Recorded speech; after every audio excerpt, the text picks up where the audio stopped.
Hey guys, it's Charlotte. So today we're currently in the capital of Wales, Cardiff. I'm going to take you along with me to go to the National Museum of Wales. Here there's a lot of history about the Welsh history and stuff like that. There's an art gallery and everything, so I'm going to show you around and hopefully you'll be inspired to come see yourselves. National Museum Cardiff is one of Wales' leading cultural institutions. Located in city centre of Cardiff, it is part of Museum Wales. The museum houses an impressive range of collections covering art, natural history, geology and archaeology. It is free to enter, making it a popular destination for both tourists and locals, and often hosts special exhibitions and events. I wanted to say that a day like this, where it's raining and there's not much to do like outside, a great activity is to come to this museum because it's inside, it's warm, and you could be here for about like an hour or two. It's child friendly, family friendly, so I definitely recommend coming. So here is all of the artwork that was created between the years of 15,000 and 17,000. But here, this is Netherlands. So I'm going to show you a bit of like what's going on. I'm going to read to you some of the information because there's a lot of information with each of the paintings. That's the way they painted, the artist and stuff like that, and the history behind why they created this painting. So I'm just going to allow you to just see this and hopefully that will intrigue you and you'll come see it for yourselves. All politics and religion transformed all aspects of society in the Netherlands in the 16th and 17th century. This was an extraordinary era that saw emergence of new world superpower, the Dutch Republic, and enshrouded in what became known as the Golden Age of Dutch art. In 1500, the Netherlands was a region of provinces ruled by Catholic Spain. In 1568, northern Protestant provinces rebelled. After a long, bitter struggle, their independence as Dutch and Republic was finally recognised in 1648. Here you can see two portraits by Maarten van Heemskerk called New Discoveries. These two portraits of a man and woman have recently undergone conservation treatment to remove old and discoloured varnish and to improve restoration of old damages. Something I hadn't realised is that this museum also incorporates different countries, so it's not just Wales. Like just now I just saw Netherlands, right now I'm in the Italian section, but these are between the years of 15,000 and 17,000.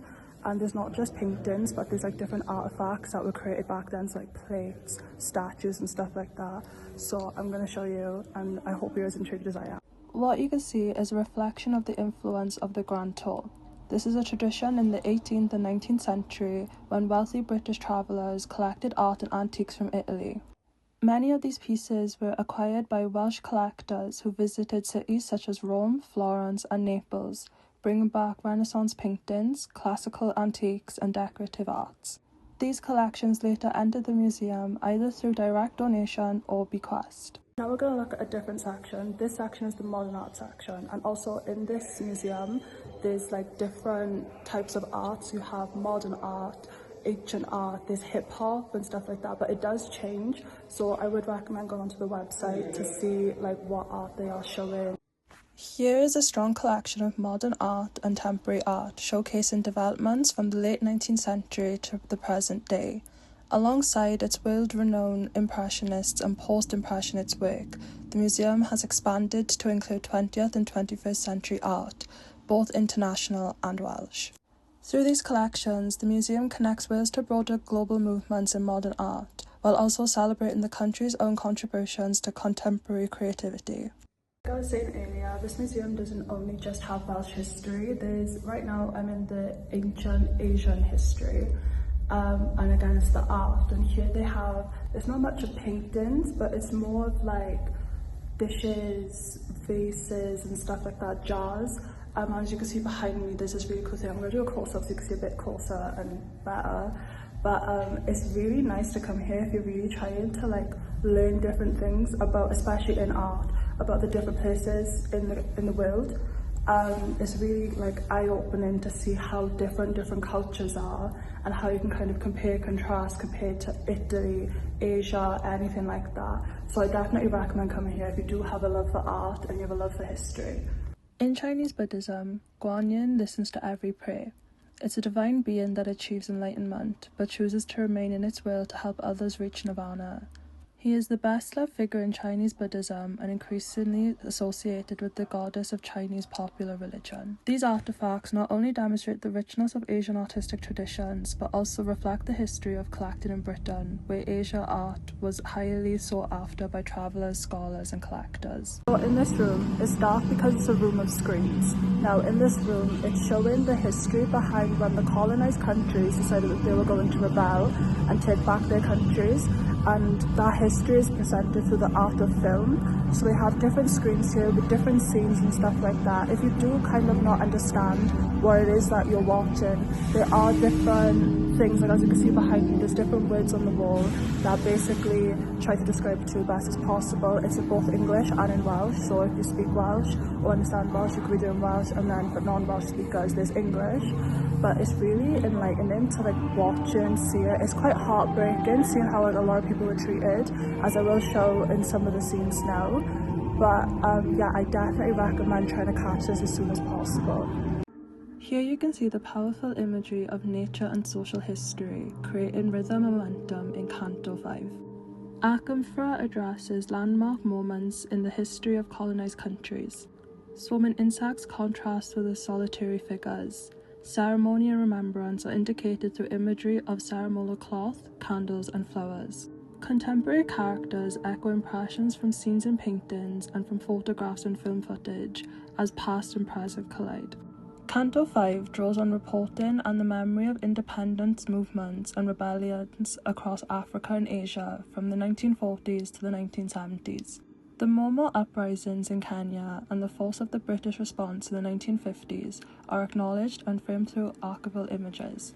The struggle for independence from the Belgian colonialism in Congo is portrayed. So too is Nigeria's journey to independence through the regional conflicts of the Civil War 1967 to 1970. Akamfra's work presents as tapestries of beautiful imagery and painful truths. Okay, so that's it for now for the art gallery. We're going to go down now into the more Welsh side and evolution of animals and time and different things. I think this part is really interesting, especially if you are interested in animals and evolution and stuff like that, understanding how different parts of Wales were back in the day and today. So you can have a great sight of that, so we're just going to go there now. This part now is my favourite part of the whole museum because I'm really into water and things to do with water, and if you are also, then come here. There's a lot of history behind the different mammals in the water, all these like fossils and stuff like that. Right now I'm going to show you a really nice fossil. The lights are nice, it's just giving that water vibe. In the museum, when you go to the aquarium section, you can see that it presents a fin whale skeleton. There's also a tortoise and turtle display, which explore the diversity of these ancient reptiles. Fossil specimens illustrate their long evolutionary history, while mounted skeletons are preserved examples showing their anatomy and adaptations to different environments. Together, these sections highlight the richness of the natural world and the scientific importance of studying both extinct and living species. There are a lot of parts of the museum that are closed due to the fact that they're bringing in different things for the exhibition. So they closed down different areas just so they can put it in, and then there's not people coming in and out. So unfortunately, there is a lot of things that I wanted to show you that I could done. I do also want to add that they do have a shop and they have like a cafe, so if you do get package or if you want to take home some souvenirs, you can. That's also there for you. I hope you enjoyed today's video. Please let me know any different places you'd like me to go and see. Hopefully you can get a better feel of Cardiff. I think I'm going to give you a better view of Cardiff, different things in Cardiff, things to do, places to go in the next video. So as for right now, see you next time. Bye.